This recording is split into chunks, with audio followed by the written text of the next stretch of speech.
It's a very interesting topic we'll be discussing today. And this topic has generated a lot of excitement for obvious reasons. Only yesterday,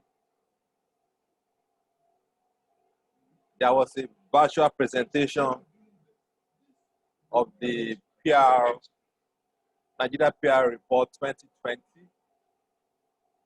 published by the Black House Media Group. There has been some interesting revelations which informs today's theme. And unlike we used to do it, we are going to be having a preview, a normal discourse. No slides, just fill your questions. So before I bring Ayeni to take the floor, I'm going to establish the protocol. Please make sure that your mic is muted. If you need attention, please raise your hand. I mean the virtual hand. And if you have questions, please, you can also drop it in our chat room, or we are going to invite you to ask the question. Let us try and be orderly as much as possible because we are professional people. Once again, I want to welcome you to this interesting edition. I'm very excited because, like I said, this edition is extreme, the Nigeria PR Report 2020. And the publisher has graciously joined us all the way from the UK to make this possible.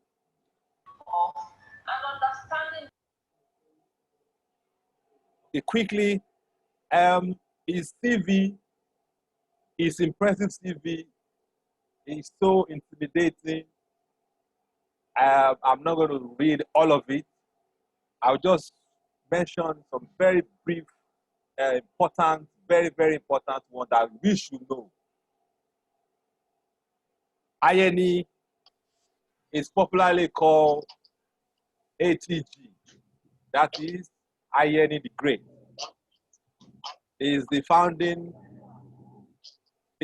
and CEO of Black House Media Group, the home of public relations consultancy.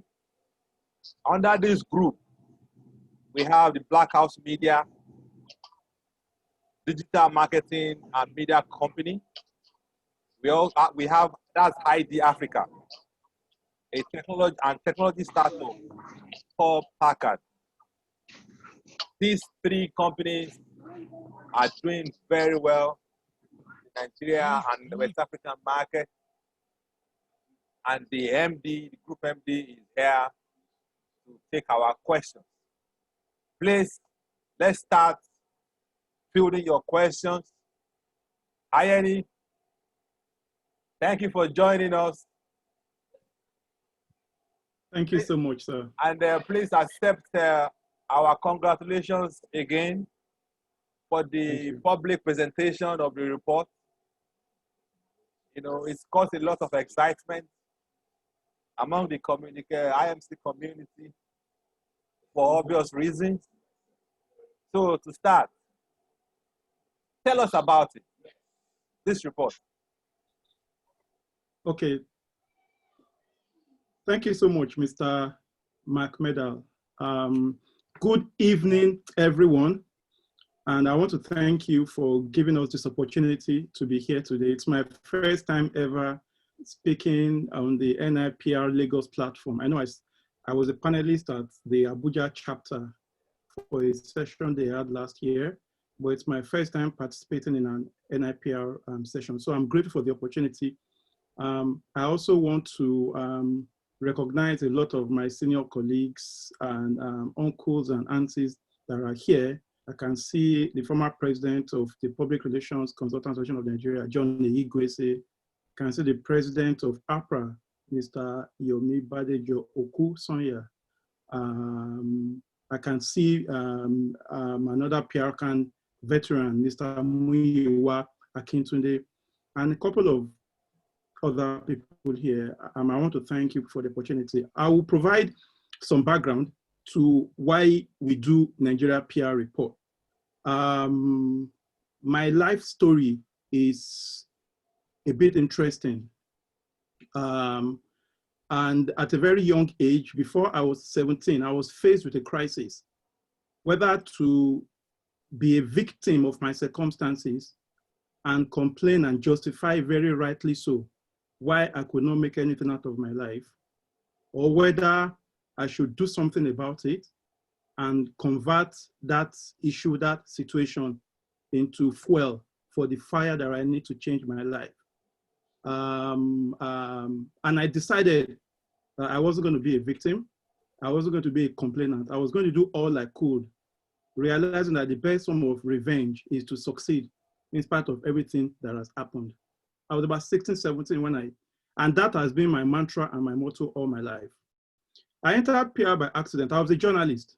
I didn't know anything about PR until about 2003 or 2004, when a certain Keke Ogungbe said to me, okay, so I was a journalist who was poorly paid and I was trying to make money by the side.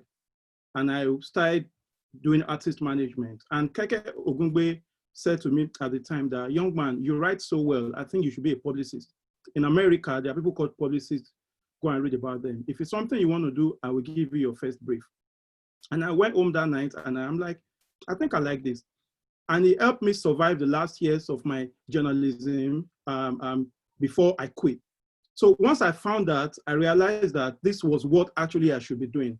And I loved entertainment. So I thought I would only do PR for entertainers. But in 2009, after a lot of pressure from a couple of our clients who thought we could do more, we rebranded, changed our name, and started working for corporates. That's about 11 years ago. Today, we work for a lot of very reputable and established companies. 2 of them quoted on the Nigeria Stock Exchange. A lot of them doing business around the world. But I kept getting worried. Each time I go abroad for conferences or I read media from other countries, I realized that Nigeria was not represented, whether it's the OMS reports or even speakers. In fact, the first time I went for an FT conference in the UK and for other PRC or ECO conference, I asked them, why don't you have Nigerian speakers here? They had nothing to say. And the next year, when they both called me, I said to them that until you start fielding Nigerian speakers, until you start featuring data from Nigeria, I will not be a part of your event. But I told myself that should we keep complaining that these guys don't listen to us and that the industry was not growing, or should we do something about it? Now, my business faced a challenge. Most of the PR agencies before us, in fact, none become as big as I thought they deserved and they could be. A lot, and it's not peculiar to PR, same thing for media. If you find banks that were founded when a lot of the advertising agencies and the PR agencies were founded, or oil and gas companies or tech companies, you could see the growth. But it just appeared that in our space, we grow, we get to a place and we are stunted. Same, and that is on the client side. If you go in-house, also, you find that just like HR, the people who work in finance will grow to become CEO. The people who work in marketing will grow to become CEO. For HR and PR, it looks like your career is over once you become PR director. I started investigating what will happen to my business in the next 10 years. So I realized that one of the core problems was that we didn't have data upon which to build our businesses and take the right decisions. So I became interested in research. So in 2015, I remember going to sit with YBO, Mr. Yomi Badejo Okusonya, and Mr. John Igwese, and said, I think I want to do a BHM report. And I think this report will not only be useful for me as a company, it will be useful for the whole industry. And I think that if each of us that we run PR agencies pick one aspect of the industry to intervene, perhaps we could work together to create. Somebody can pick measurement, somebody can pick training, somebody can pick events that, how do we make sure? Because the country needs us, the companies need us, and we have businesses to build also. Anyway, so we started doing the PR report in 2015. And as you have said, it generated some quite excitement. In fact, when we launched in 2015, the feedback was maybe we should not do this anymore, because it seemed as if the industry we were trying to do it for did not understand it. And I get it. But we met and we told ourselves that the day something else happens, or we think there is no need for the report anymore, we will stop doing it. This is 5 years after. And we've tried, it's cost us money, it's cost us time. When I went through the report this year, and I found out that the last time there was a contraction, that there was a decline in the growth of PR agency was 2016, 2017. Actually, there is growth in 2019. It makes me very happy. Now, I can say that anywhere and beat my chest and say, actually, the industry grew by 20-something%. And I'm sure 2020, when we present the report for 2020 next year, it will even be better. And I can explain why later. So the idea behind Nigeria PR report is we think practitioners need to roll up our sleeves and find ways to help the industry. Now, we can have 25 annual reports. There are several congressional reports from all over the world. We can have 100 events, and they can pick different parts of the industry to play. But my dream is, I have 3 critical dreams. One, the people who do PR in Nigeria, whether it's public service, whether it's on the client side or on the agency side, are some of the best in the world. The ones I've seen their work. I feel that I personally will not rest until they get the kind of global attention that I think that they deserve. That's one.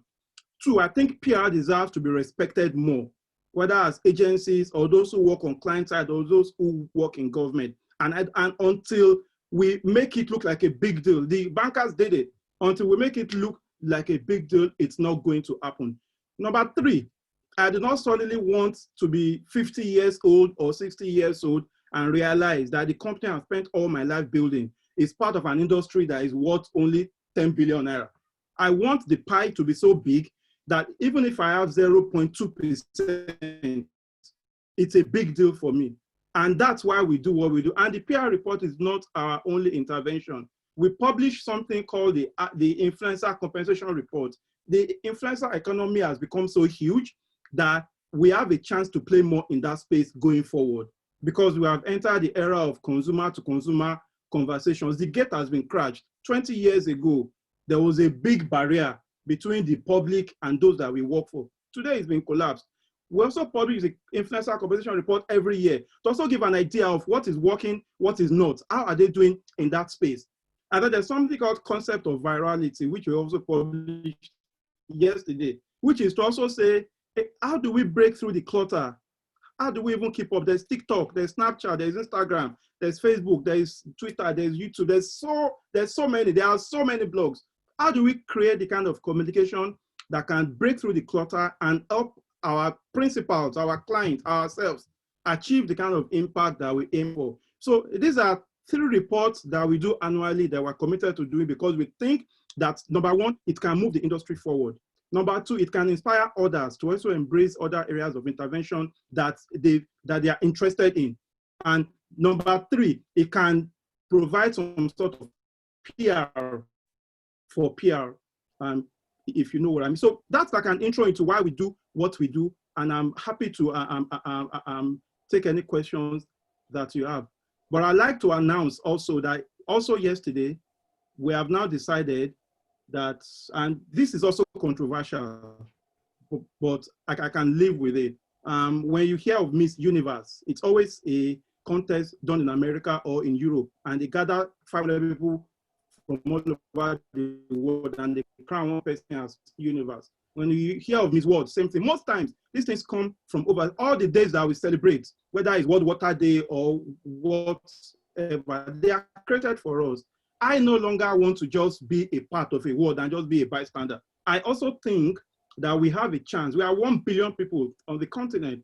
So we have also announced yesterday 3 critical things that I'm very excited about. One, we want to create July 16 from 2021 as the World Public Relations Day, It's a selfish move. It's an agenda for the public relations industry. We want to make the world stop. If we can get everybody to listen to us that day and say, guys, this is why you need us. The world needs communicators. I think communication should be taught to children from primary school.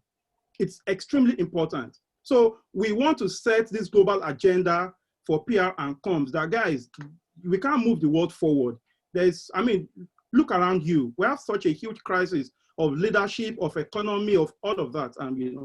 Then two, I spoke about influence earlier. We also believe that we have entered into the age of influence. How can we train the young people coming behind to understand the impact and the relevance and the power of influence? So, and then from November 22 this year, we want to celebrate that day as a global day of influence. The third thing is that, as we've seen from the report from the past 5 years, one of the critical things that face all of us who hire talent or who work in PR is training and education.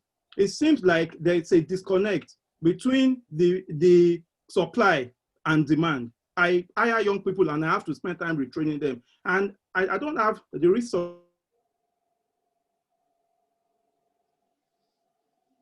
school, but it's going to be digital, where people who want to be supplied to do PR and comms on client side in agencies can get all the training that they want, can find the relevant jobs. And when they are on the job, they can continue learning and find all the insights they need to do their job.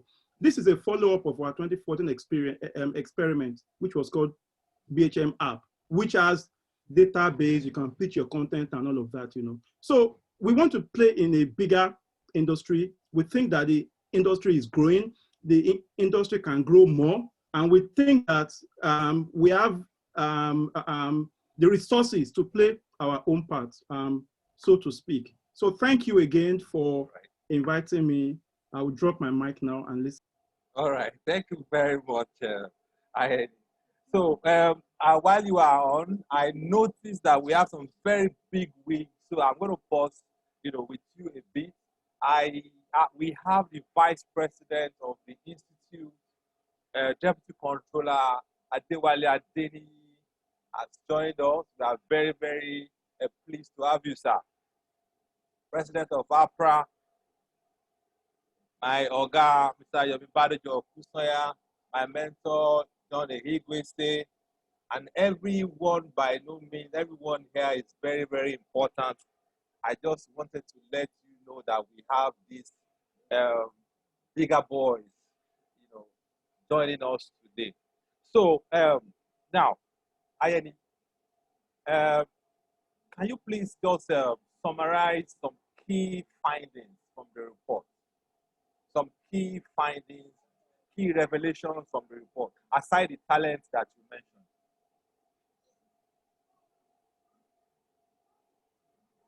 Okay, thank you.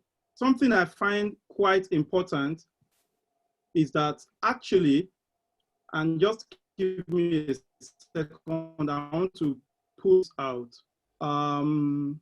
So we analyzed the revenue growth to ascertain the performance of the industry. I hope you can hear me. Yes, I'm reading from the report. Yes.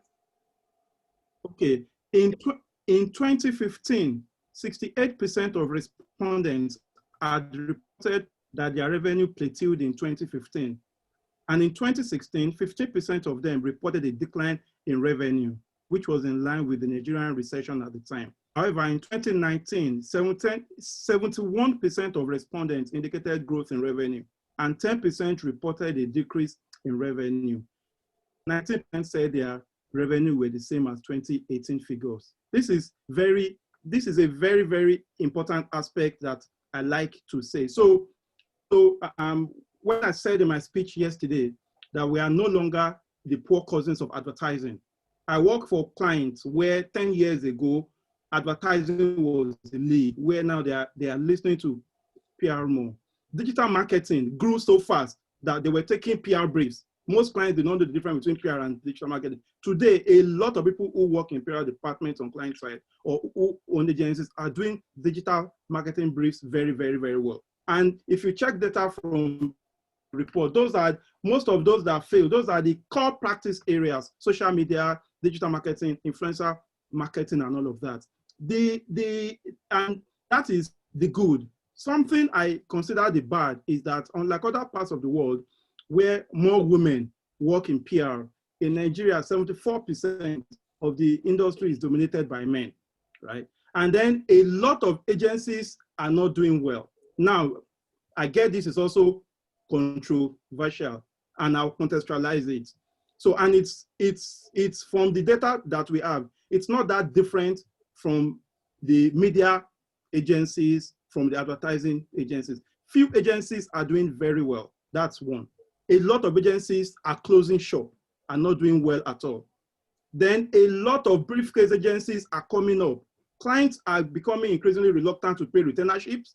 Those that are paying are not paying a lot, and everything you can do for them. A lot of clients are confusing the broad PR with media relations and publicity. So if we have an industry where over 50% are, I want to show you, can you give me permission to share my screen? I want to show you a slide, please, please. Thank you.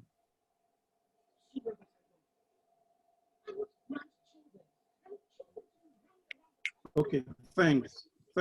I've got that now. So the report looks like it's almost 800 pages, but it's about 40 pages of the actual report. The rest of the report are think pieces and tips and tools that we have compiled that we think can help people do their jobs better. Now, this is the SMEDAN classification of SME. I believe, so when we say, yes, the industry is growing, the industry was contracting, but it is growing now, but we think it can do even much better. Now, what we are saying is, even the ones that are growing, that we believe, quote and unquote, are doing well, are still within that range. I believe we can build companies as big as those in the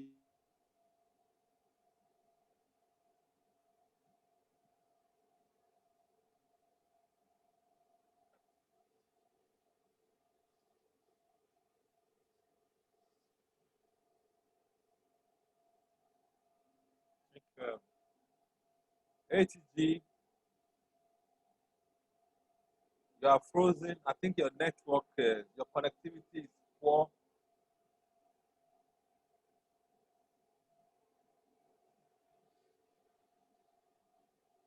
ATG.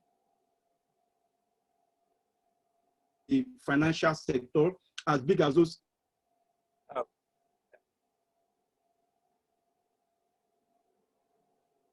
We lost them there. Lost the connection there. I guess we'll come back. Okay, you're back. Hello. Yeah, please. Hello. Yeah, yes. Yeah, welcome back. Now I'm so sorry. We lost for like a minute or so. If perhaps you do a recap.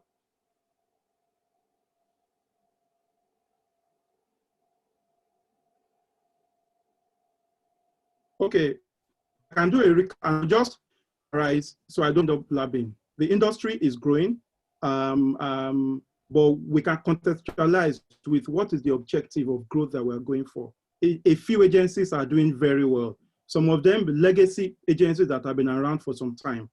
Some of them new agencies. A lot of agencies are not doing well. A lot of agencies are closing shop. Now, this is not peculiar to PR, but my belief is that because of the central role that PR and communications plays, actually we can do better than we are doing. But we need to look at the data and expand our practice areas and make ourselves so important to the business of those that we work for that we can command a huge chunk of the pie. That is my dream. Now, I was saying that even the biggest practices that we have are still within the SMEDAN scope. If you check out SMEDAN defines what an MSME is, and I know tech companies that were founded a few years ago that have taken off. Now, the one critical thing to note again is that new practitioners are coming in.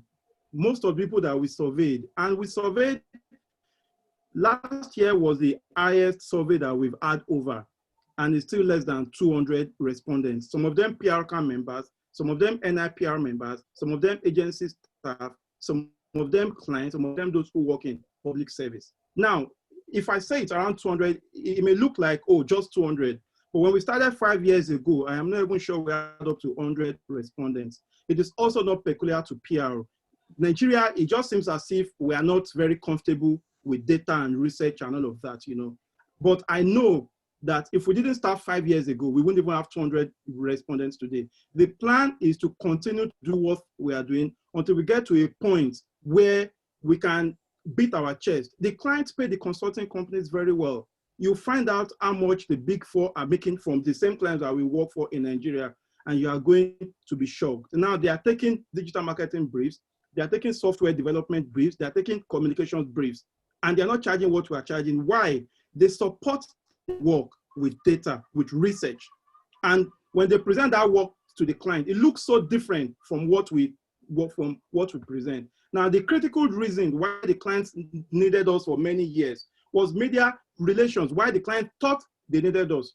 Pardon me. Today, we are showing that actually you need us beyond media actions. And as I said when I started, I know a lot of agencies, PRCAM members, non-PRCAM members, who are doing amazing work.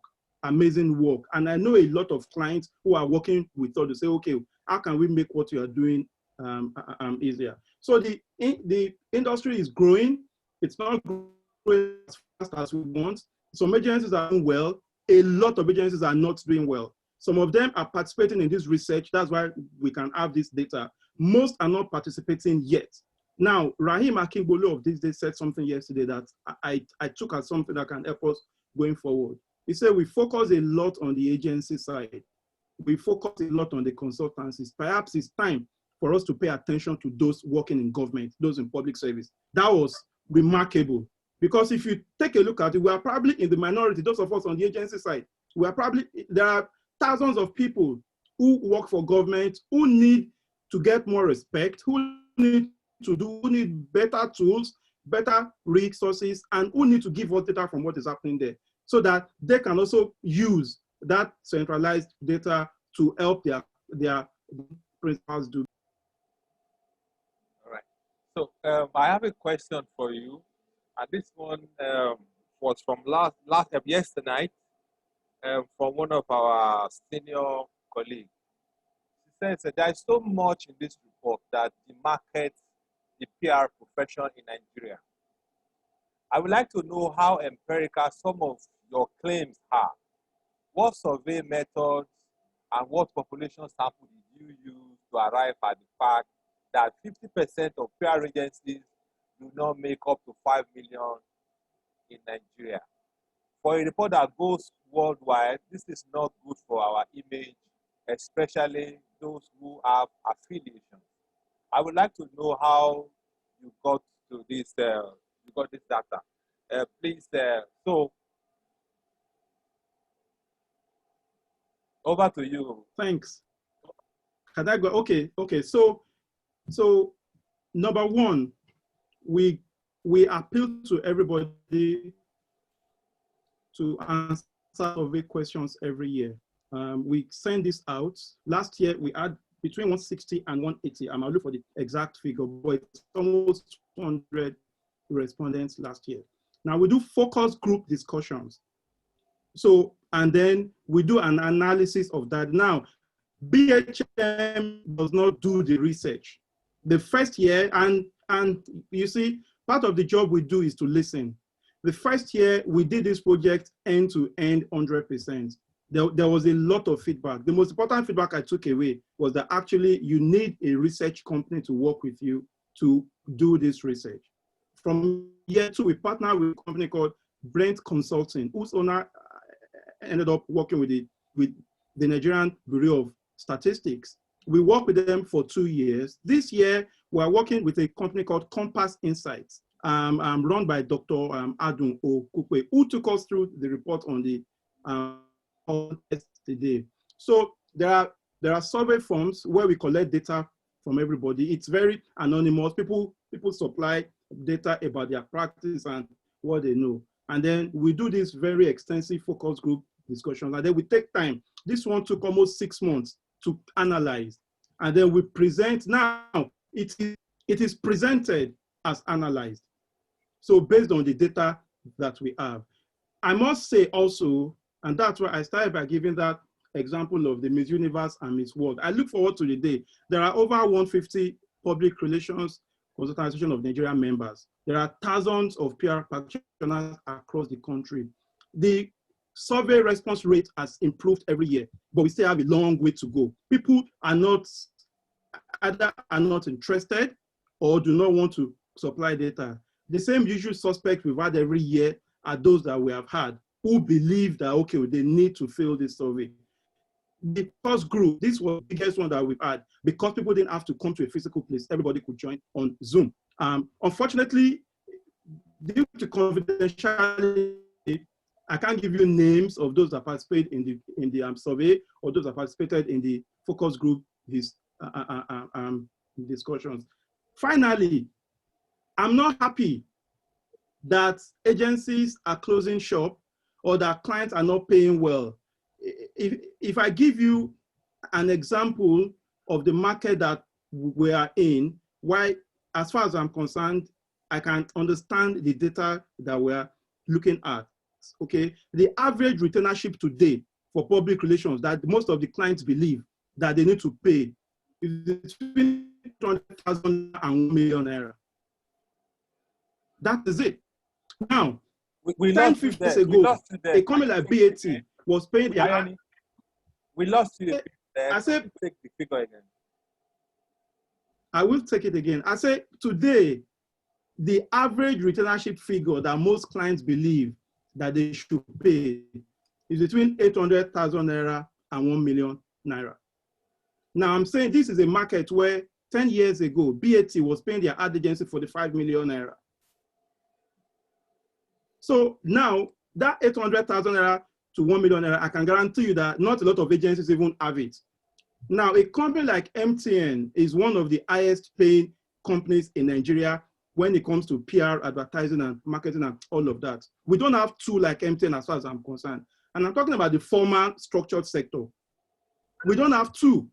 So if you work for MTN and you lose your MTN account, your company will most low down. So as I said, we are in a space where 30 to 40% of the agencies that we analyzed are doing well. But I can assure you, even that doing well is not doing well in the range of what they should be doing or what they could be doing. I will use my company as an example because I can share that data, right? I can share that. 4 years ago, 75% of our revenue came from Nigerian Breweries PLC, 75%. Now, imagine what happens if Nigerian Breweries came and say, BHM, thank you, we don't want to work with you again. We may never survive it. And then we told ourselves that we need to start diversifying. Now, that 75% looks good when I say it. And when you mention a Nigerian Breweries, it looks as if, oh, you are working for a big client.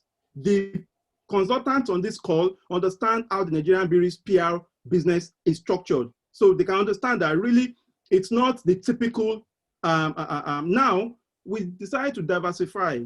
Today, we have 4 clients. We work for MTN, we work for Coke, we work for Nigerian Breweries, we work for Reki Benkisa and MultiChoice, 5 solid clients. I can assure you that it looks good on paper. If I share the revenue with you, it's a far cry from what it should be and what it could be.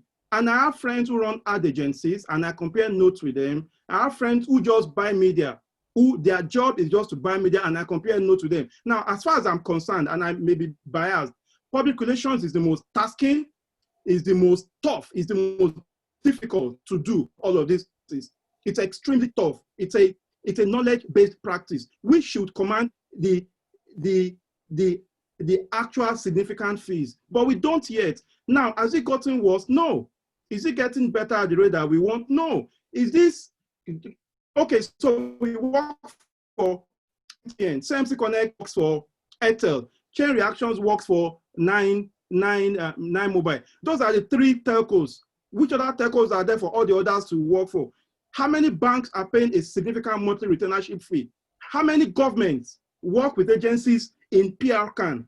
So there's a lot that can be done. There's a long way to go, whether we're thinking measures. And acquisition, whether we're thinking raising investments, whatever we think, but we cannot control mergers and acquisitions. We cannot control investment. What we have decided to do as a company is to so be aggressive and so vocal about PR that no matter who you are, you will be forced to pay attention. People respect lawyers. The practice is recognized as a profession. People leave school and they want to work in advertising. If you know what happened in the 90s and early 2000s, everybody wanted to work in a bank. Whether you studied engineering or you studied, that is my dream. That for the day when every young person will grow up and say, what do you want to do? I want to work in PR. And actually, you really cannot succeed as a president or as a governor or as a minister or as a lawyer or as a banker if you don't understand communications. But we are there, we are the right-hand man. We are writing their speeches, we are doing all of that. But what value are we extracting to build the industry that we think we deserve to have? All right, interesting. So there's a question here on the platform, the chat room. It says from Muiwa today, says it congratulates you on setting this up. Now, it says, can you address the issue of perception? Yes, you said the survey is outsourced, but with BHM Group being a significant player in the industry, do you worry about credibility challenges related to this report?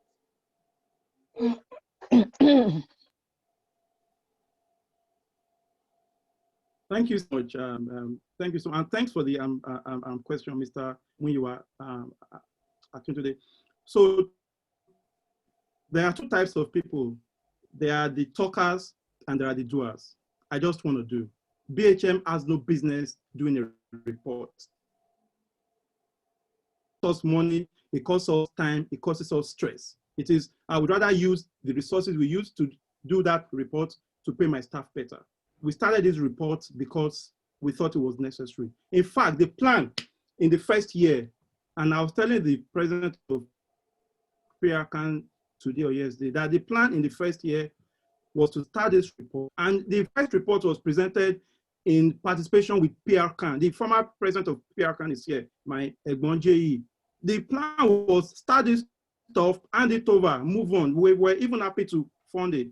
That didn't happen for reasons I won't explain on this call. So my answer to your question, unfortunately, that is where we find ourselves. I have no business buying generators and building roads in Nigeria. I have no business doing a lot of things that I do in Nigeria, but I'd rather be fighting government every day and be writing articles in the papers. Or I'll say, I need to build a road that leads to my house. I need to buy a generator and power. People are building streets where the office is located. Where my office is, I mean, I have lost count of the things that we have to do for those who live there. So it is just where we find ourselves. So my promise is that the day the Nigerian Institute of Public Relations decides that part of the core thing they want to focus on is a Nigeria PR report, I will be the first to contribute my time and my money and my energy. The day PRCAN decides that actually 5 years ago, and I think a couple of my senior colleagues in PRCAN on this call, before the Nigeria PR report, PRCAN did a very good survey of agencies. I love data. If you ask me to submit data of my company, I'll give you everything. We want to take our company public. So I don't think company data should be something that is private. It's not a secret. I will tell you how much I earn, how much I pay my staff. Those who have worked in BHM see our books. We are not a very secretive company because we believe that the day we go public, these documents will be available everywhere. So PRCAN did that survey, very, very nice. PRCAN, I think Mr. Chidonwakama was the president then. In fact, PRCAN did a campaign that said, these are all the guys that are working with PRCAN companies. We put that campaign on all our own platforms. So please, I am very happy to stop doing this the day we find alternatives. That is one. Two, the industry perhaps does not even need just one report. Perhaps we need 20, perhaps we need 50. There's no singular event until the NIPR La Priga that we started doing a few years ago. Nowhere, no, lot of opportunities. When we went to YBO's office last year or last 2 years for a training on measurement. I was impressed, and I said to him, this is something that should continue. Chain Reactions does their trust barometer in partnership with Edelman. There's so much that we can do. There is no space for just one report. That's one. Two, if I folded my arms 5 years ago, when everybody said, why are you doing this? This should not be BHM doing this. 5 years after, nobody has done anything. So I understand the concerns and I get it. Oh, how can I supply data to my competition? But those who have, CMC Connect has supplied that data to BHM for the past 5 years, plus Chain Reactions and Mediacraft and the questions we ask are industry questions. They are not secret, they are not personal, they are not private questions. They are not how much are you making? Tell us you are making 200 million naira. It's a band. I don't see, in fact, if the Lagos Business School asks us, we should supply. If anybody asks us, because until people understand what is happening in our space, we can't get help. Then those that we're trying to advise, we can't even advise them. Now, the PR report is one kind of report. I was already thinking we need to move to a space where we are doing the banking industry report. To be giving bankers thoughts in line with how they are using communications and what they need to be doing. We should be giving the lawyers, we should be giving the government. There are so many things. So as if there's a conflict saying more. Each time I hear, okay, why BHM, I'm like, okay, to do the report and spend time. No, we are a very small company. We are a privately owned company. We are bootstrapping our resources. We have never raised investment. We don't have the kind of resources for the things we are trying to do. But it's always been my rule that if I play in a space, I must contribute in that space beyond what is expected of me. We've done the only conference in that industry for the past 7 years. When we started, it was the same issue. In fact, some people said we got money from GEJ to do that conference, that he will soon stop. We've done it for 7 years. It's now fully funded for 7 years. So I just think that if Nigeria, that government has a role to play, which I don't think they are playing well. And I can't judge them because I'm not on their side. I can't see what they face. But here on the private sector, we also have a role to play beyond doing business. And there's so much that we can do. There's so much more that we can do. So I hope that answers your question. All right, nice one. Mr. Sule Yao, your hand is up. Sule Yao, your hand is up. Okay. You have to unmute him. No, it should unmute itself. You said you have a question. I've answered you. I've asked your question from last night. Is there another question you want to ask? Madam Okechi? Well, I could add to it. Okay, please go ahead. Good to see you again, Ayeni. I haven't seen you in ages. You've been dodging me, right? There's no hiding place for the wicked. Okay. I'm sorry, ma. Yeah. I raised a few questions which, this time conflicts with something I do at the same time. That's why I'm coming in late. So it's not intentional. I'm so sorry. Now, he said you've answered that question because I was actually worried about how you collect your data, especially your sampling method. I don't know whether it's random. I remember when you did the first one, some guys came to my office to collect some data. And since then, I've not had any interaction with them. No doubt you are doing a wonderful job. No doubt there are people who may not be happy that you're doing it. There are also people who want to support you, okay? But I think that in writing, we must mind how we present some of this data. They may be empirical, they may not be, all right? But our language must be very careful. Because for me, if you say 50% agencies, PR agencies earn less than 5 million, and then you are here telling us you want people to have the first choice of a job to be public relations. I mean, there's a disconnect. You can't be telling me that this is an industry that's not making so much money, and at the same time you are wanting to pull people in. So, and you must also remember that this journal goes outside the country. I'm not saying you should write something that is fake, all right? I'm saying that our language must be proactive. Our language must also take cognizance of the fact that you have people that will benefit from whatever you write, either negatively or positively, especially those who have affiliations, okay? So I'm very concerned about your population samples. I'm very concerned about the skill of those who report and interpret your data. Thank you very much. Yeah. Okay, so I had answered that before, but I just took 2 notes from what you said, my friend. Thank you for the contribution, man. Thank you for your support. And the first thing I want to say is that sample size as of now is around 200. It can be far, far more. We combine the actual surveys with focus group discussion. The data about less 50% earning less than 5 million naira per year. Unfortunately, those are the things that scream out. There are almost 100 pieces of content that you will find circulating from the report this year. We are not going to play one down over the other. We announced the World PR Day yesterday. It's the first time ever that is going to happen. We announced the global influence. We announced that 74% of the industry is dominated by men. We announced that the revenue grew by 20-something% this past year.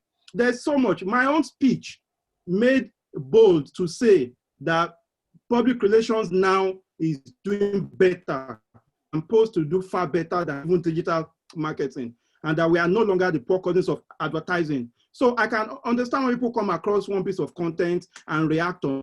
I wish is that everybody should please download the report and go through it. The PR can has the report, NIPR has the report has a dedicated website, nigeriaprreport.com. It's almost 60-80 pages, but the bulk of the report itself, what is the research presentation, is less than 40 pages. The rest of it are think pieces from South Africa, from Kenya, from Nigeria, from practitioners, and then all the resources and articles which can help people do better. I'll be very interested if anybody goes through the entire report and they are still worried about the intention of the report or the data in the report. I have gone through it. I still went through it today. And I'm like, okay, I wish we had 10 of these. So I wish I had one on the beer industry to help me take better decisions for my beer clients. I wish I had one on telco. I wish I had one from SA and from Kenya. And then, but I think we're here discussing how can we make things better. I have taken your notes, man. You've not heard from the Nigerian PR report team since 2016. And you think that we need to get the agenda with everything that we send out. We need to be intentional about making the industry look good. I have noted that. Thank you, ma'am. And I want to promise you, I have another council member listening in here, SYS, all right? We'll see how you can partner with NIPR. We'll look at it, and I promise you I'm going to read that report from beginning to end. And make some recommendations to NIPR, because we should be able to own this journal, like you said. Thank you. All right. Thank you, ma'am. Thank you, ma'am. Mr. Suleyao, Council Member, your hand is still up. Are you with us? Okay, so Ayeni, now this on the Global Day of unmute him. He's not. He can't speak. Unmute himself. On the Global Day of Influence, November 22, and the World PR Day on July 16. How 16? Yeah, 16. So how is it going to work? Are you with me now? Oh, okay, yeah. Oh, welcome, yes. Welcome, Council Member. Nice to have you. Am I on? Yeah, am I on? You are on. All right. Thank you very much. Thank you. My just observation is as per the FGD, the focus group discussion. Normally, focus group discussion starts from 8 to 12 participants. I wonder the background of your participants, because that will influence the outcome of your result. who were your participants? Were they consultants, PR practitioners, or journalists, or scholars? Who were your participants? Because I can see from the preliminary result of your FGD, it tilts towards one direction. The issue at stake was not thoroughly discussed or was not thoroughly addressed. So I want to know who were the participants. Were they PR consultants or mere journalists? Thank you very much. Thank you so much, sir. Okay, so the focus group discussants are always drawn from agency and executives, representatives, people in senior comms management role on the client side, people in the academia, people who cover PR, and staff of PR agencies. As I said earlier, what I took away from the presentation yesterday is that we have no attention to those who work in the public service. Even reading the report again yesterday, I realized that it seems as if we've done this report thinking about the agencies and the clients alone. And I promised them on the call yesterday that moving forward, we're going to be more intentional about how we incorporate those from the public sector. But I assure you that both the respondents to our surveys and participants in our focus group discussions are drawn from the PR can space, the NIPR space, the client, and they are very reputable people. Now, year on year, we then go to then contextualize what has changed between last year and this year, and how is the participation changing, because you don't want to have 80% agencies in 2019 and you have 10% agencies in 2020. Then you can't compare year on year. We've been very intentional about that. We're going to have to make a decision to now start expanding that from next year. The challenge is that then we can't continue to then compare year on year, because if we now mix it with the public service space, it's a new report entirely. So if the numbers change, we can't measure that as a growth from 2019, because some of those that we will survey were not part of the report in 2019. But if you read the report, sir, the entire process that we took in gathering data, in analyzing data, and in arriving at the analysis are spelled out there, including the methodology. It's very, very clear. I just want to encourage you to please download and read the report. Thank you. All right. So, Ayeni, I asked, what have you set in motion to make these days, a reality? Okay. So, so the first one that will come up is the Global Day of Influence. We thought it was important to do this because we realized that the world is trivializing influence. Today, everybody just thinks once you have 100,000 followers on Twitter, you are an influencer. People now, so we are currently doing a survey actually, and I must share this, that we'll be ready to present the results in the next couple of weeks. We are surveying Nigerians about their understanding of influence. When we started Nigeria PR Report 5 years ago, we did a survey about what is PR. We went to Port Harcourt. Also, we did Lagos. We did like 5 Nigerian cities. Most people did not know what PR was, including people who we thought needed PR the most. We are redoing that survey this year now, so we can compare what has changed. In fact, we want to trace all those that we spoke with 5 years ago, and then add new people. Then we're also surveying Nigerians about influence. Most of those we have surveyed so far that I've seen think influence is just influencer marketing. So the aim for the Global Day of Influence, number one, is awareness about what we think influence should be about. Number two is to set an agenda for the kind of influence that we think can make the world better. Number three is to situate PR within that space. Because really, what do? We are stakeholder managers. That is influence. I don't see how I can help my client, whether it's with media or it's with their board or it's with the community, if I have influence to my clients to even access the leadership or in the locale where I am trying to make a change. So in the next coming days, we are going to announce what the activities are. We're going to lay out everything that we think is going to happen. What we have done now is announce, number one, the date, and begin to conclude discussions with partners around the world, because it is not a Nigeria day. It is a day that we want to be celebrated across the world. This is going to be announced in the UK.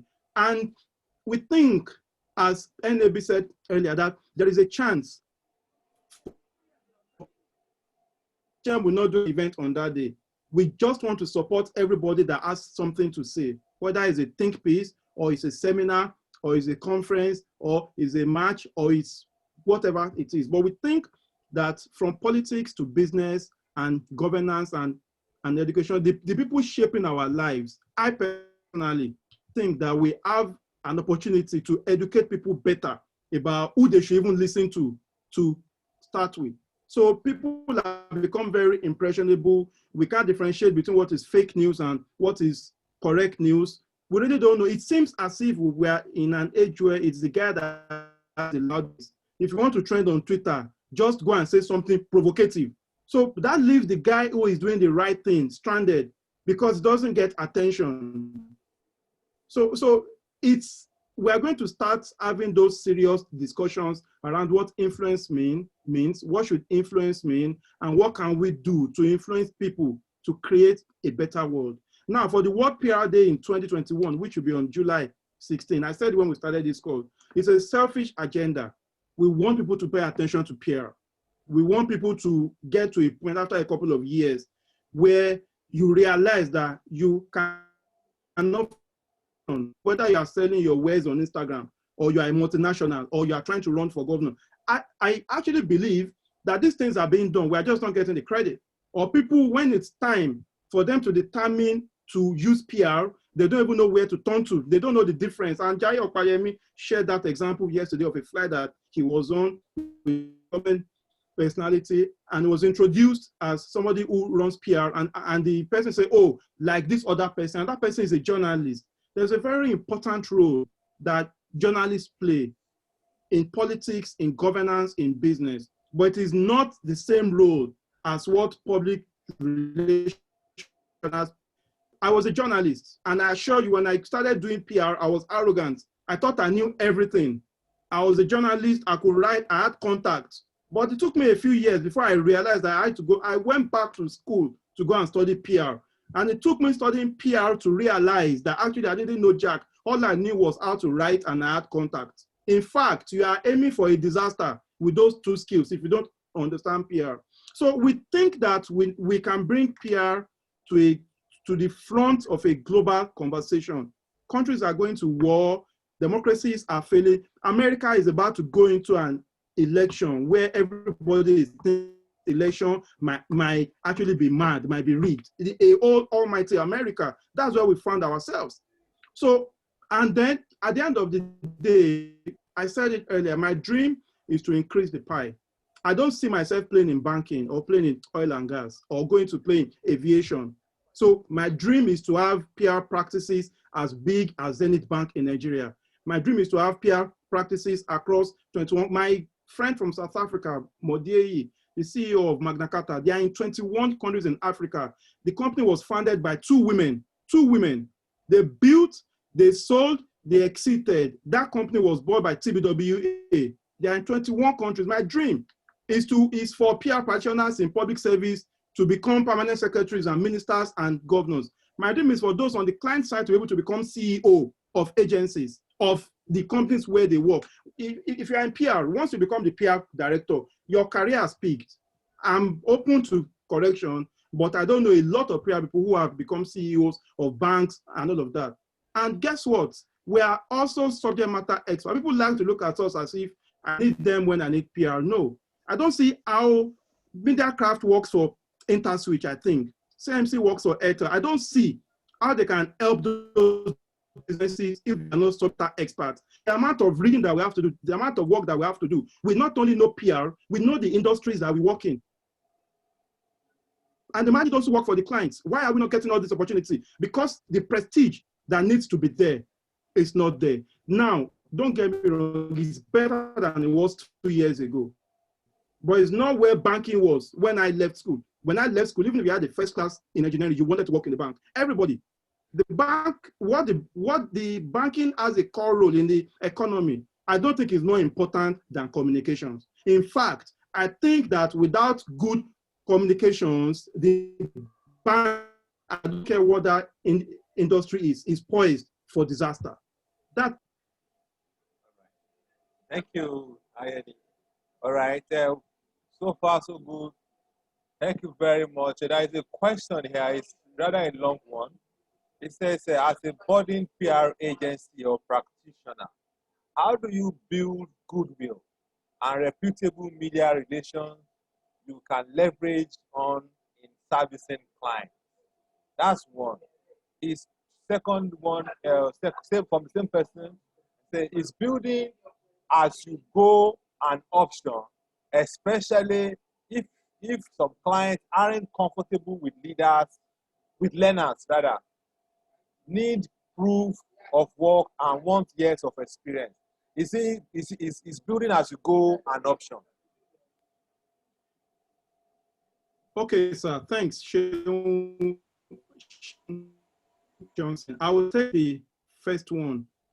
It's extremely important to have good media relations.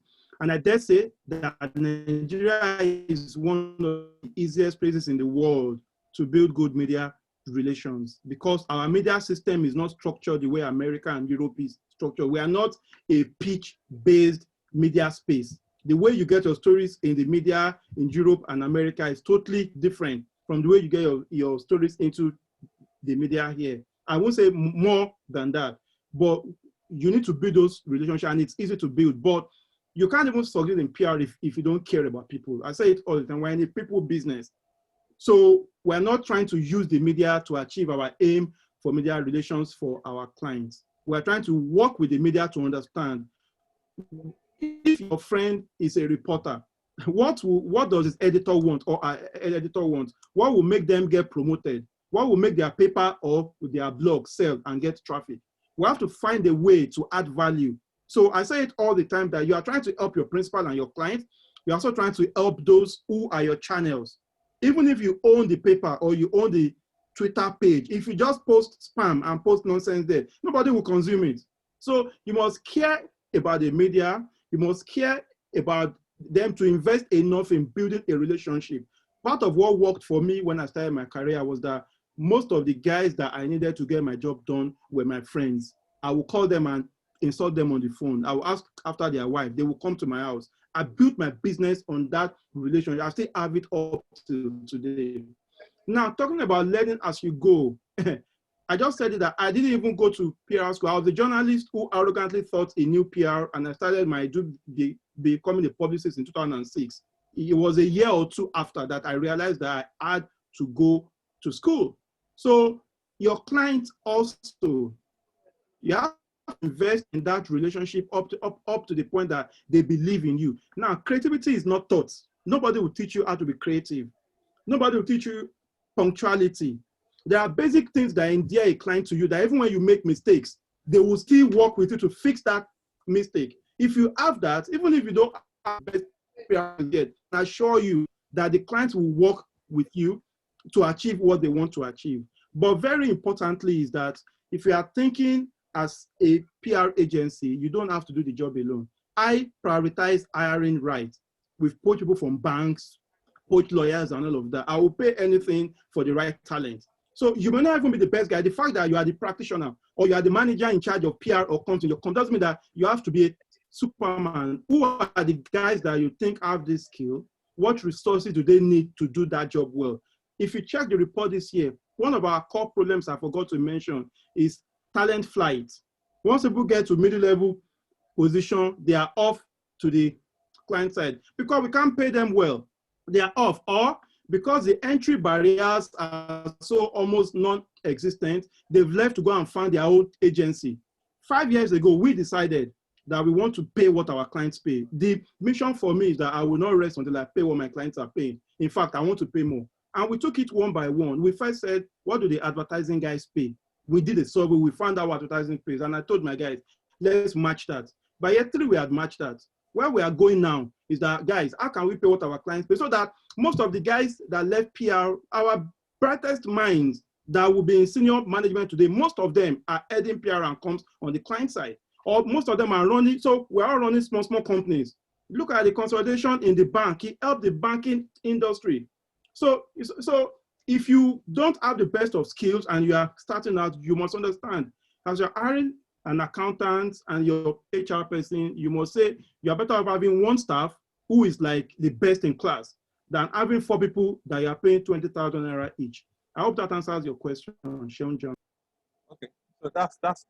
Now, in all of these reports, the International Day for PR and the influencers. Okay, so what is the need for you? What is the need for, I mean, it may sound obvious. What is the need for your group? In short, who is bankrolling him? Who's bankrolling you?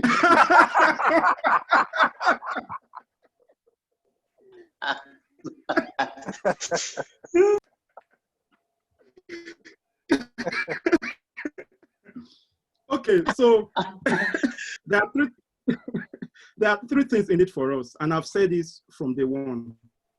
Number one, we're trying to build a bigger pie. We run what I consider a top 20 or top 50 agency in the country today.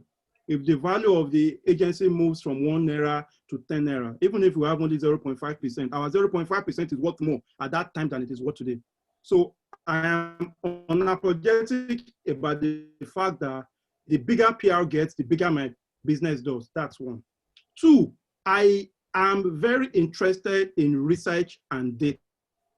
I have planned my entire business, my entire life around using verifiable data. I think one of the reasons why organizations fail is that we can't see tomorrow. Meanwhile, we can see tomorrow, quote and unquote.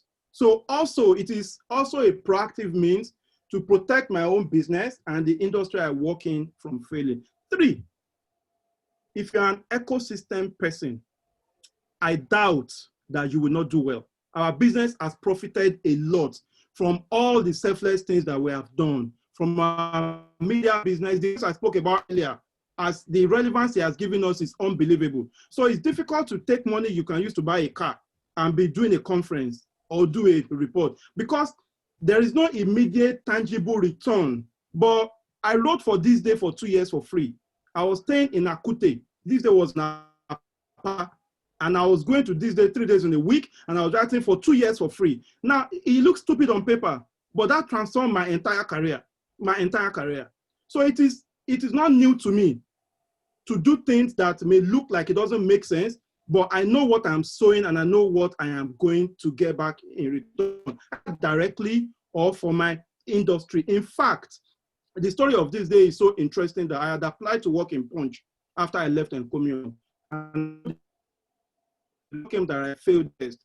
And 2 of my friends, Steve Ayeni and Olumide Yoda, offered to go and speak with the editor. I said, no, I consider myself a fairly good writer. You can't go and beg my behalf to get a job. This Day is begging me to come. Garden is begging me to come. I think I will go to This Day. And I went to write at This Day. But This Day was not recruiting. So Moses, Ayemi said, oh boy, you have to work for free. And I'm like, it's fine. They gave me 2 pages. By the time I was done with This Day, Punch was begging me come and work. But by the time I'm done with this, after 2 years, they are giving me a letter of employment. They were offering me 33,000 naira, 33,000 naira something to be a full-time staff. Punch called me to do a 2-page weekly column only. They were paying me ×3 that. I didn't have to show up in the office at all. I'm not sure I went to Punch up to 5 times. I was sending my assistants to go and plan my pages in Punch. So 2 years after, because I understood the value in doing This Day, even if This Day was not paying me immediately, whether it's World PR Day or global, my agenda, and I told some people that I spoke with this, is that my agenda is to situate Nigerian PR in the global industry. And too many small agencies get coverage from international media organizations that are not as big as some mid-level agencies in Nigeria. But because they are white, I have met the Holmes Report founder and editors all over the world. We still can't get in Homes report. We have to call and beg and pitch and all of that. They won't answer us. But when they want to take our money to come for their conferences, Paul Holmes has the number on my office desk. He will call. They don't understand us.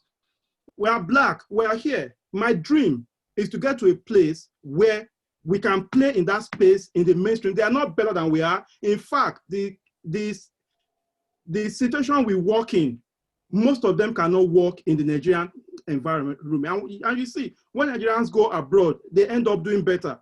So it is also a selfish ambition to make sure that we get the respect and the acknowledgement that we deserve in the world stage. Each time, I've seen YBO on panels at conferences abroad. The ones I have not attended, I have watched and I have listened to. They are not smarter than we are. They are not more experienced than we are. But we have the misfortune of being in Nigeria, in Africa, and the global media is controlled by the West. We want to hack the system, and I'm not apologetic about it. Great. Yeah, but you omitted one. You left out the question by APRA president. So who's bankrolling this report?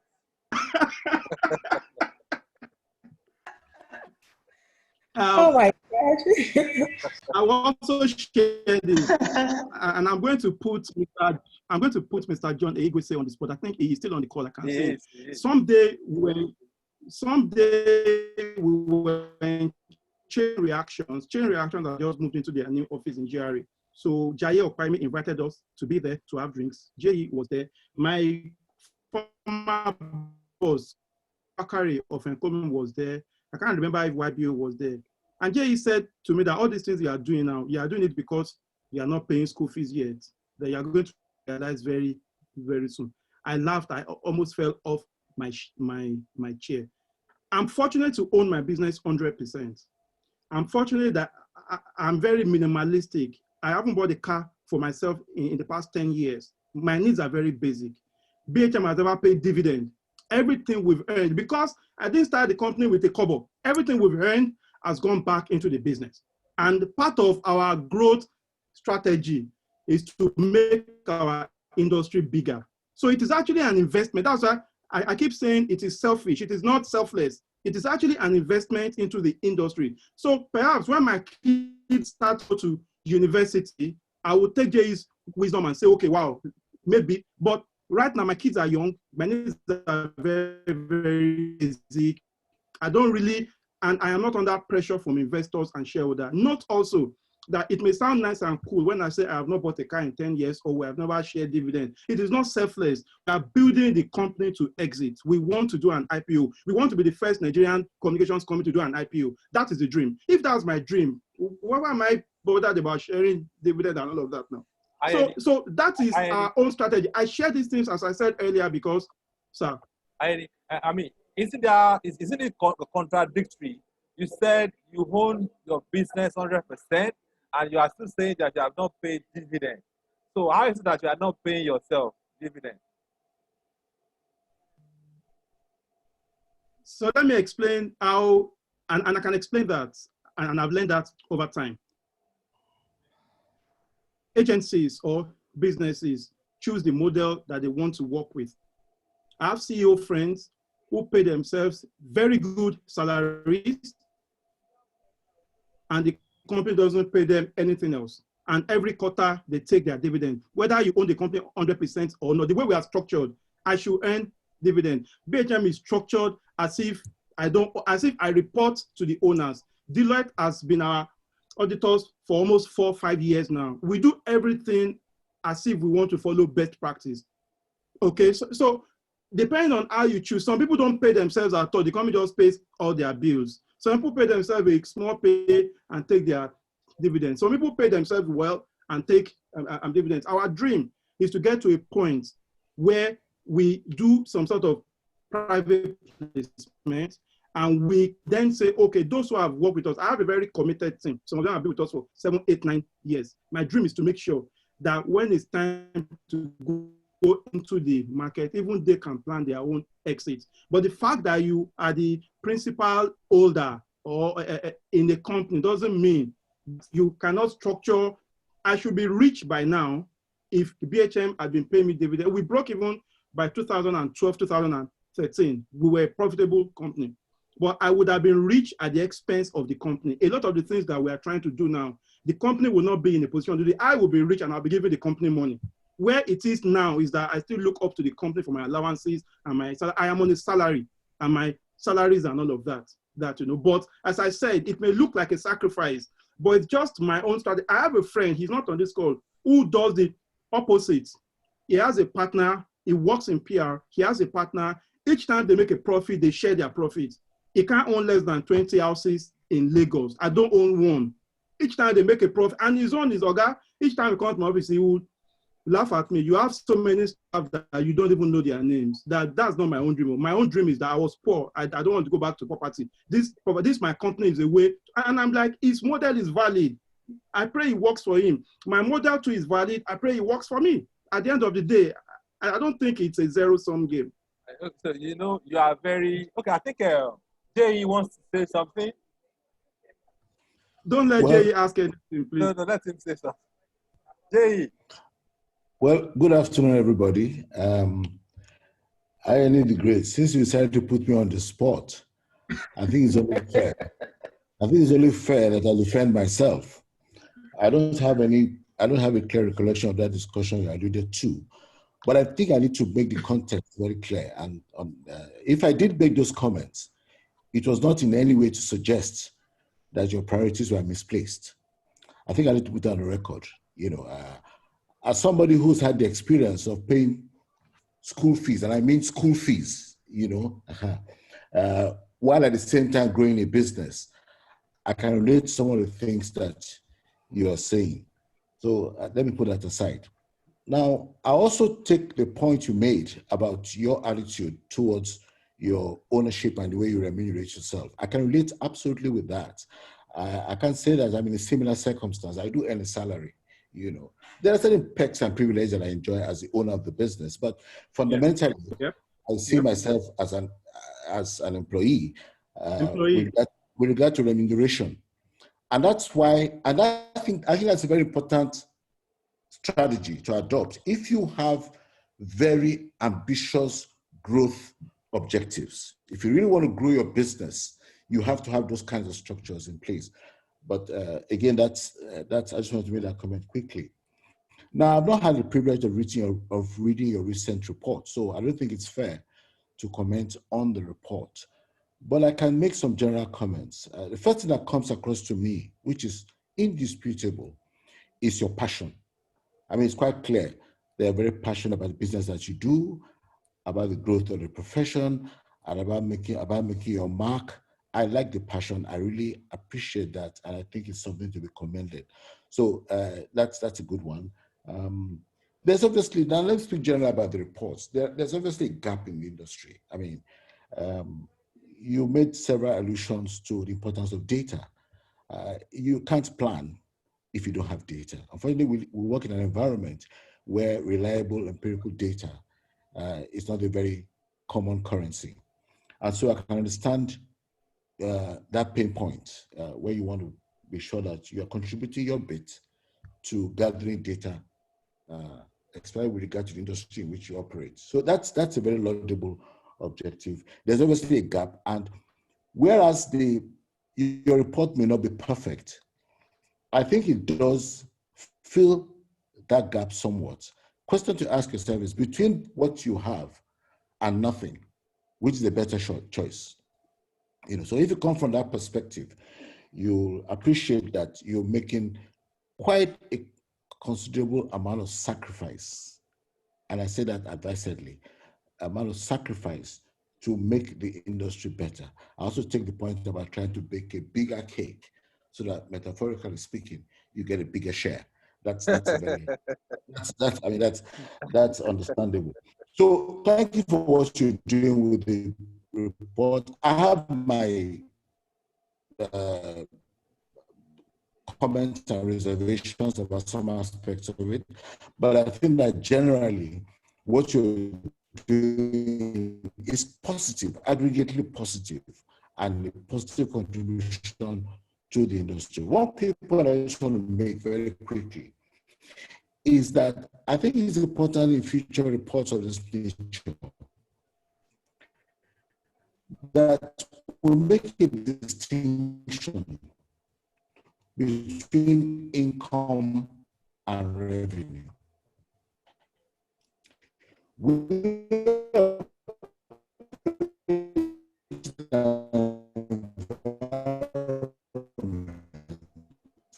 Jay, your bandwidth is low. Can you hear me, Jay? I think you should turn off your video, sir. Jay, your bandwidth is low, so we cannot. Your audio is very poor.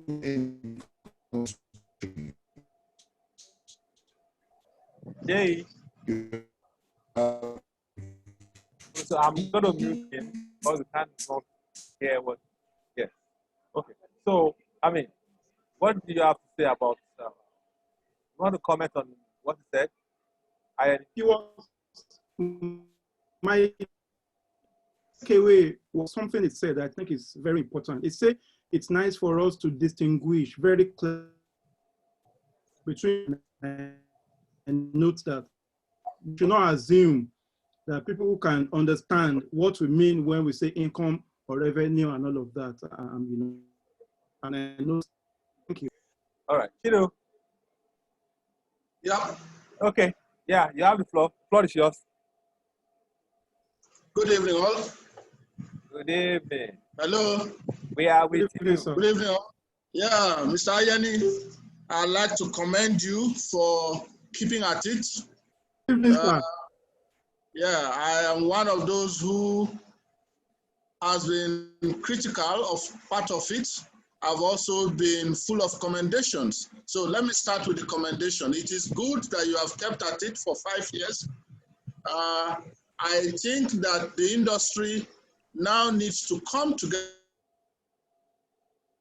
with you through our associations, NIPR and PRCAN, to enrich the data gathering, enrich the subject area, and give us a report that all of us can work with. I just downloaded the report this morning. I am reading it. I haven't finished. I have said that when I finish, I will do a review that we can all pick some learnings from. But I like your commitment to it. This is our business, and we really should do so much with the business. During my leadership of PRCAN, I insisted, and we actually carried out a survey. Just as you have experienced, a number of agencies didn't bother to respond. A lot of our people I don't know what it is that they are hiding. What data is it that you have that in this age when someone can sit on his laptop and see your house and see all the things that you are doing? So what's that? You can call a credit rating agency and they will provide all your data, all your banking information. So what are we hiding? There's nothing to hide. We should work collaboratively to grow the industry. We had thank you for remembering the campaign. We ran a campaign to say, this is what we are doing in PRCAN, to build our status. We need to build our status. But it's sustainability. That's why I commend the fact that you have kept at it. It's not enough to just do one campaign and then after a while we should keep at it. Perception change does not happen immediately. It doesn't happen overnight. We have to work at it, and we are the experts at perception change. And we know that for the perception of public relations to change, we have to be consistent in sending messaging that is positive about our business. One of the areas, for instance, is government public relations. Many of our agencies are not working for government. Government briefs go to all manner of peoples, briefcase companies,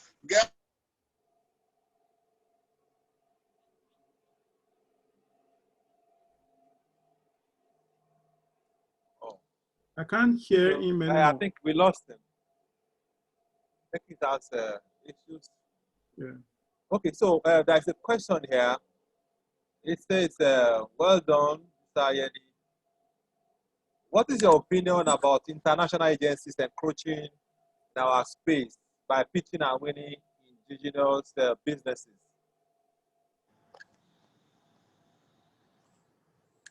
Okay, so I think Mr.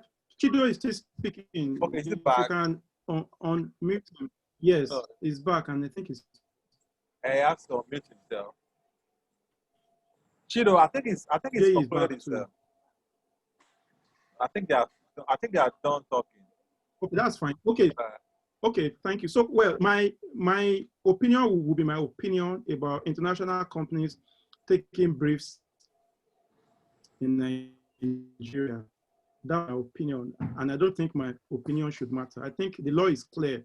You cannot do business in Nigeria if you are not registered to do business in Nigeria. However, I am aware that a lot of companies in the tech space are charging Nigerians money, and they are not in Nigeria. I subscribe to MailChimp as an example for my newsletter for my company. MailChimp is not in Nigeria. As Mr. Chido was saying, we have entered an age where all those barriers have been broken. I think government should enforce the law, and we have a regulator. I think that should be enforced. However, I want to see as a business based on the fact that what I bring to the table is superior. Now, not only superior for me to get business in Nigeria, or for me to get business in South Africa or in Kenya or in London or in Europe or in the US. I think we have that opportunity. Now, to register a business in America today will probably cost you less than a day or two. To register a business in the UK, we can be in Nigeria. Let me give you how I like to think. Instead of saying we should chase all the foreign agencies out, we are earning Naira. The world is denominated in dollars and pounds. So even when we grow and we are making 10 billion naira per year, convert it to dollar. If you are buying a car, if you are whatever you are doing, the world runs on dollars. My hope is to get to a place where we are working globally, and the tech guys are doing it. You can live in Ogbomoso and be working for a company in Germany. They call it, before COVID-19, they call it remote work. They set all the tools, they do their stand-ups and all of that, you know. Who says we can't take briefs from Germany or from America or from China? So when I talk about growth, I am not even looking at the Nigeria economy alone, because we can't control that. But when I talk is that we can actually access markets out of Nigeria. So I think government should do their job. The regulators are playing their part. My dream is to see Nigerian agencies go global. I am not too worried about companies coming to Nigeria to come and eat money. The money is not even enough for us. My dream is to get to Manhattan. My dream is to get to Regent Street and see Mediacraft and R&B and Brooks and Blake and Sesema and see Nigerian companies working internationally. Now, it's a dream, but it's free. And if it never happens, nobody is going to arrest us. But what if it happens? Look at the banks. There's a Fola Adeola interview that I like to read. Those guys did not think that GT Bank would be what it is become. I think nobody becomes a billionaire.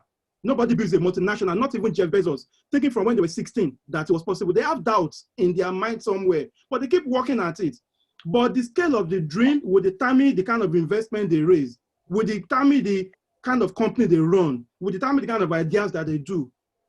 So my pitch to Miles is always make dreams so big that it looks impossible, so that even when it fails, it will be far, far better than if you just thought, oh boy, this is how we are, let's just be managing ourselves and all of that. You know. Great. Let me quickly recognize the presence of the former PR advisor for Nigerian breweries, your client, Mr. Larry Agose, is here with us. Mr. Larry Agose. Mr. Larry is a fellow of the Institute.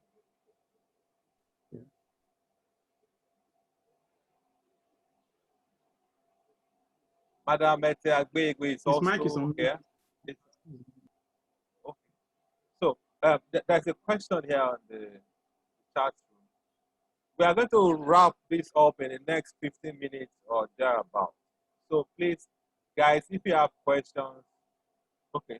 So Ayeni the Great is indeed an embodiment of greatness with his passion and commitment in projecting our noble profession in the industry as to a respectable standard comparatively.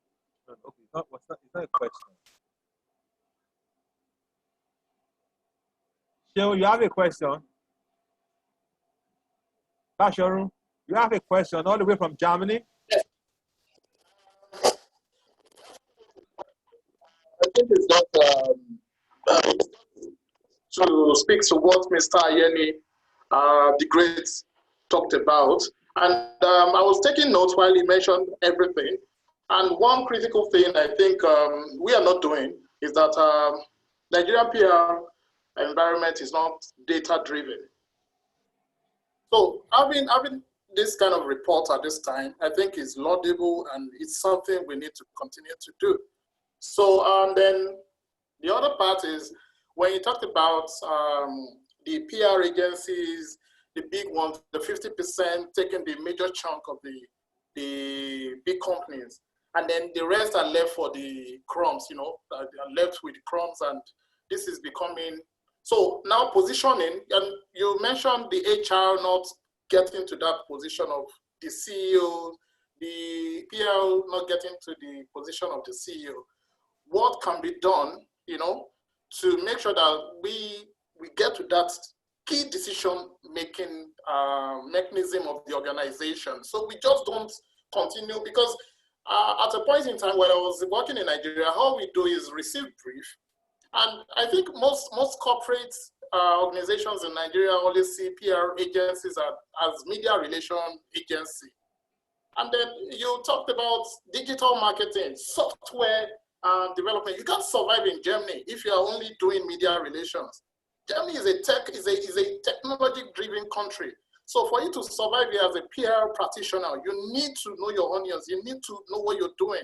So you can't continue to do the media relation thing. And so I think most organizations in Nigeria feel PR agencies are just for media relations. They want to send news. Let it be in Guardian, let it be in this day. That's what we do. So I think we need to reposition ourselves, because this is what we do. So we can't continue to reposition organizations and then feel that we sit down and then we wait. And then, like I said, one key thing you mentioned is that data is really very critical. You're talking about perception change. How can you do that? You can't just formulate figures and say, okay, yes, this is what. Just say this would go reach me. This is what the board of directors want to listen to. They want to understand, what are you going to do? Oh. I mean, we are 40%. How can? Oh. Sorry, unmute yourself, please.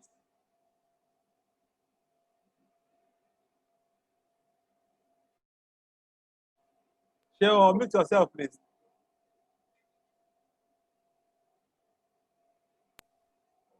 Hello? Yeah, okay, please. Welcome back. All right, thank you. So my question to you, Mr. Ayeni, is what can we do to get to that CEO position? How can we position ourselves? So that's my question to you, sir. Okay, so before you take that question, Ayeni, let me just quickly cite an example here. There's a member of Lagos State chapter named Basil Agbarumi. Is the MD of Sako, and they are a big player in the aviation and the cargo handling business in the aviation sector.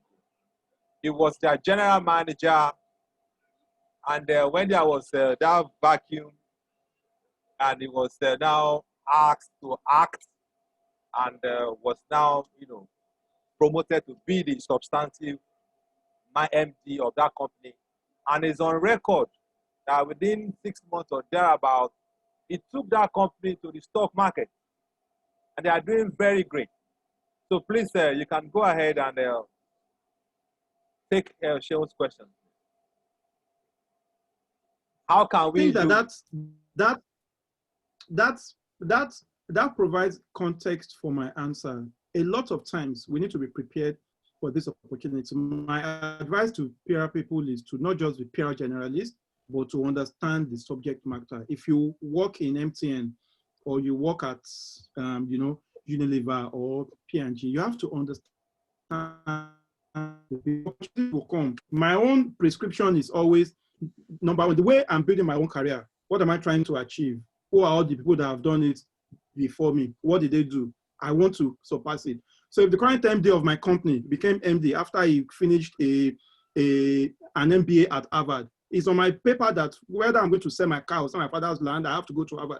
Because often, you see, the way the world works is that there are certain things that people put in place to ensure gatekeeping. If you all apply for the job, I may be qualified, but you really don't know, and you can't tell from that interview. When it comes to a tie, and you are left to pick from one of two people, you are going to pick the guy that probably has Harvard on his CV, or the guy who has demonstrated that he took his company to the stock exchange. So my advice is always one, even dream it. Because if you think you can become CEO, then the way you even do your PR job, you do it so well that the company is interested in giving you more responsibility. That's one. Two, what does it take to become the CEO of that company? It is not the fact that you want to do it only, and your PR skills alone may not take you there.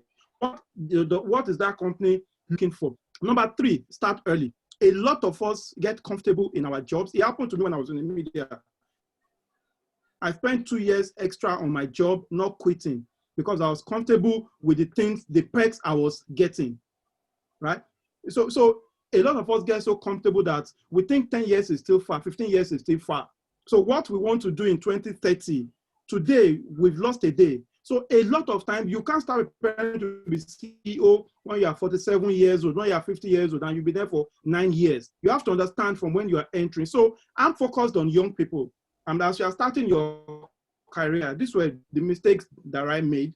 These are the things I think you should be doing. And I also pay attention to the older people. I call YBO for advice all the time. And when I was trying to put a board in place for my company, one of the people I spoke with was YBO, who shared his own experience with me. These were the mistakes I made. This was what I did. This was how I undid it. This is where I'm, what you should. Now, the thing about advice is you're better off consulting everybody. Then you pick what you want to use. But your answer about the GM that became MD just shows clearly that it is very, very, my belief is that even with government, okay, people who understand, and you don't have to be a practicing practitioner, but you must understand communication, the do's and the don'ts of communication. It should be a major prerequisite. So even if the PR guys are not the ones in office, it must be clear that that guy there that is in that office is a member of NIPR, because he had to go through a training to understand that he needs this skill in the job that he is doing. That's my dream. Thank you very much. Please, I'm very, very excited to announce to us that the president and chairman of council of the institute, Malam Mukhtar Sirajo, is on the platform this afternoon. My president, sir. Mr. Chairman, go ahead, please. Good evening, all. But I am enjoying myself here. I like what is going on. So carry go.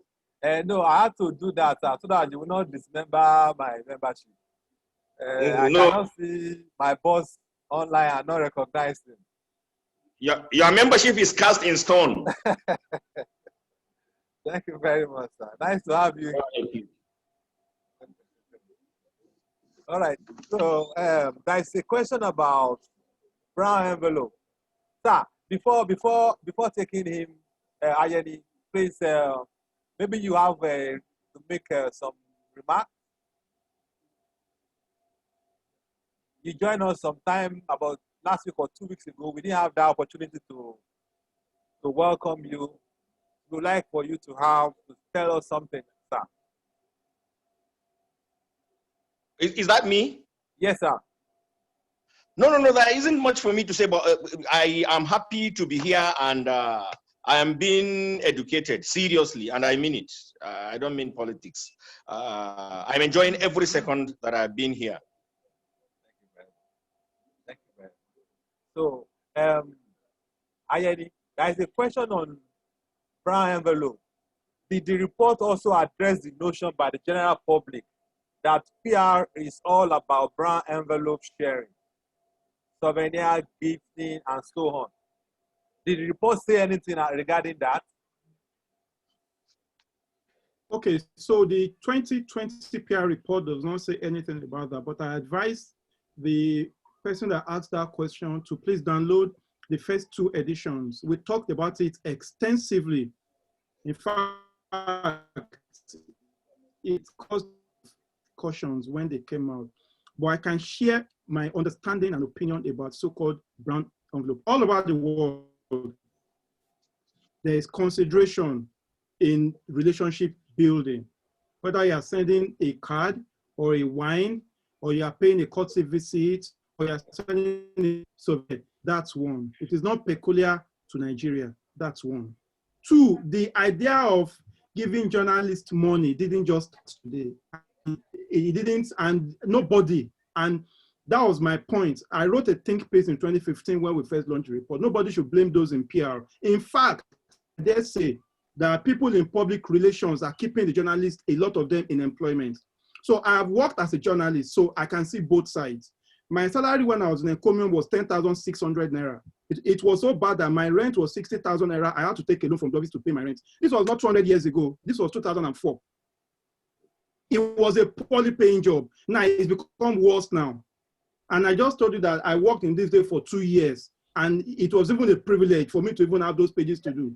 So the publishing space is suffering. The business model of the media industry has been destroyed by Facebook and Google and co. So the publishers have their battles. That is one. Now, the journalists are not being well paid, being well compensated. This day at the time was owing 17 months salary, 17 months.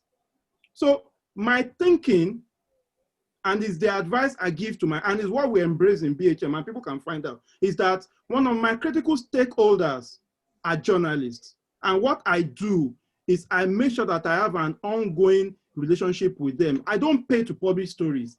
So my advice to people is, you are cheapening your clients if you are accompanying every pitch to media with 20,000 naira. I don't pay to publish stories. But the investment I have made in that relationship, when you see my request, you will be favorably disposed to considering my request. That's my own advice. We developed a strategy for our media relations that works for us. Now, when I invite you out to an assignment, I have been a journalist. We live out of town, Akute, Abule Egba, that's where they live.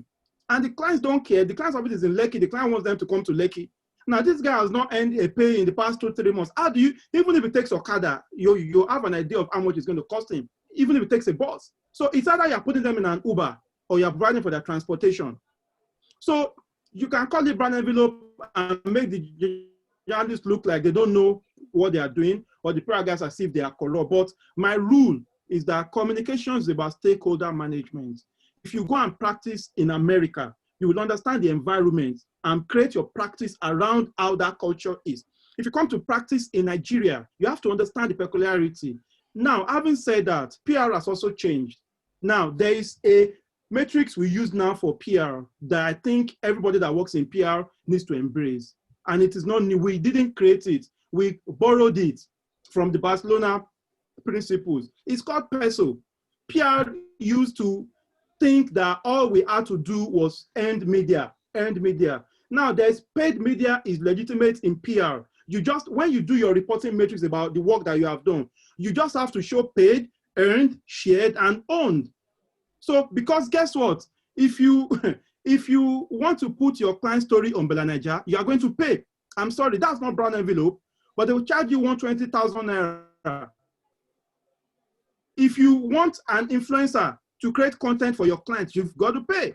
So there is a room for paid media in PR today. There's room for earned media. There's room for shared media. We all use Facebook, and there's room for owned media. We need to help our principals and our clients use even platforms that they own better. The client has a website. They have a social media page. Look at what EFCC did with their Twitter accounts. Just look at it. So if you look at that PESO matrix, what we call brand envelope or gifting and co will fit within paid media. I think it's unfair to journalists for us to pay bloggers, pay influencers, and not think that those guys also deserve to earn. You can then decide whether you want to do a deal with the newspaper, which I find even worse because that becomes a commercial arrangement. And then you then can't justify the position of that client. Most international companies will not allow that. But if somebody covers brands and he just lost his father, you best believe that I'm one of the first people to deliver a cow to that burial. If somebody comes to my house or to my office, you best believe they're going to live with the most expensive wine in my bar. And we do it with clients, we do it with media, we do it for staff, we do it for all of that. What we shouldn't do is to pay people to write stories. I'm not comfortable with that. I think I'm cheapening. I must try to understand the importance of that content. Or to begin to now create false stories or kill stories. We don't kill stories. We have never called the journalists say kill this and that story for us. But the Nigerian media space is in trouble. The PR practitioners are one of the few people that I think have been sustaining journalists in Nigeria. And I think I can defend it from that Peso matrix analysis. Thank you very much. That's a more refreshing perspective. So in the way you are saying it's okay to share brown envelope. After all, we pay influencers. All right. So I think we don't have any question in the chat room. So I am going to call on the secretary of the chapter for the vote of thanks.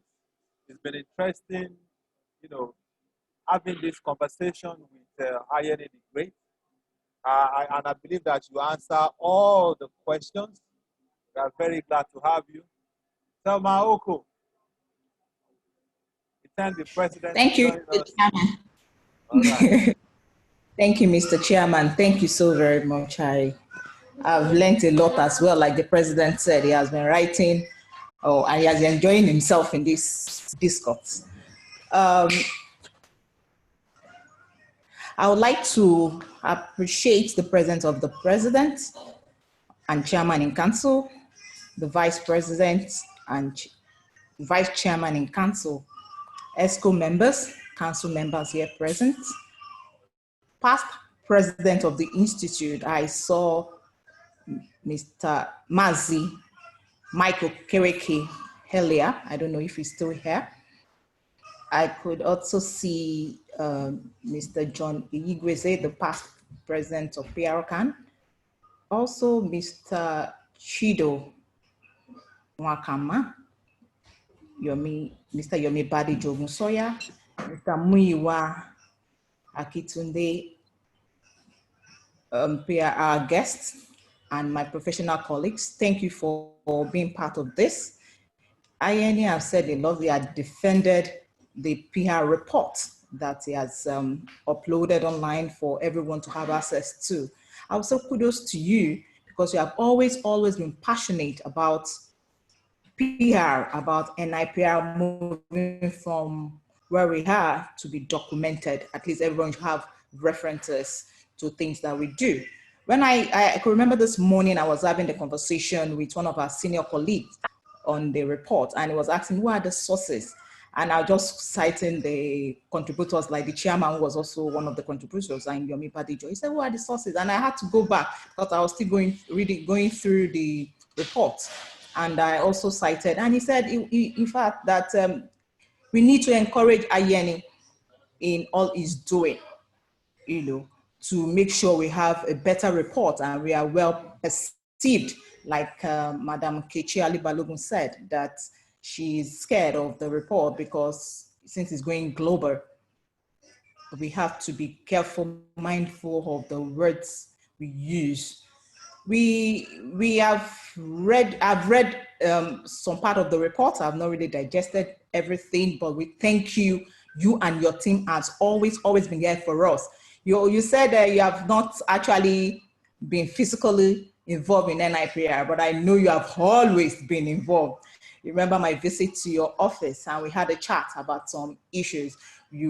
I called on you to represent us being the youths in the AGM that we had last year in Abuja. And you just obliged and you were there for us all through. We really appreciate this report that you have done, your team and you. We want to say a big thank you for our guests that actually took time out to join us. We say a big thank you for our distinguished colleagues. We say thank you. On this note, I want to wish everyone a happy week. Thank you. Over to you, Mr. McMedal, Chairman. You have said the vote of thanks now. Bye, everyone. Mr. President, sir. Mr. President, thank you. Nice Thank you. Sir. Ayeni, thank you so very much. Really appreciate. Thank you so much. All right. Thank you, Ayeni the Great. Everyone. Thank you, Very Mr. nice, Chairman. Ayeni. Thank you very much, everyone. Thank you very Thank much. you, Honorable Secretary General. Thank Very you nice too. to have Thank you. you for always being here for us. Thank you all. Mr. President, I'm very, very happy that you joined us. And don't jump the gun, no, because they say your certificate is cast in stone. No, your own is written in pencil. I cannot hide it, sir. Do I have an option? You do. Sir, You see do. my hand. See my hand up. With you guys around? Sir, see my hands. My hands are up. If I didn't come, Thelma would have roasted me alive. Our white witch. Mr. Chairman, you are this thing now. You are Our president. Why do you? YB is not saying anything. Doesn't Yeah. want. I know. I saw him, Upper President. Upper Thank you President. all. Thank you very much, sir. Thank you, sir. Yeah. Thank you, Mr. President. Thank you. That's the wrap, ladies and gentlemen. Bye-bye. Bye, Wish you a fruitful week. Yeah. Thank you, Mr. Chairman. Thank you, Mr. Chairman, for referencing my oga. Yes, so I'm about to say, but it's on record now. Yes, sir. Maybe one of these days. Maybe one of these days, we will invite him to share with us his experience. How he evolved from being the head of communication to being the head of the organization. Before he became the head, he was somewhere. Yeah. So yeah. That's very remarkable. It's very remarkable for us, and we are very proud of it. Very. That's why I have to cite that example.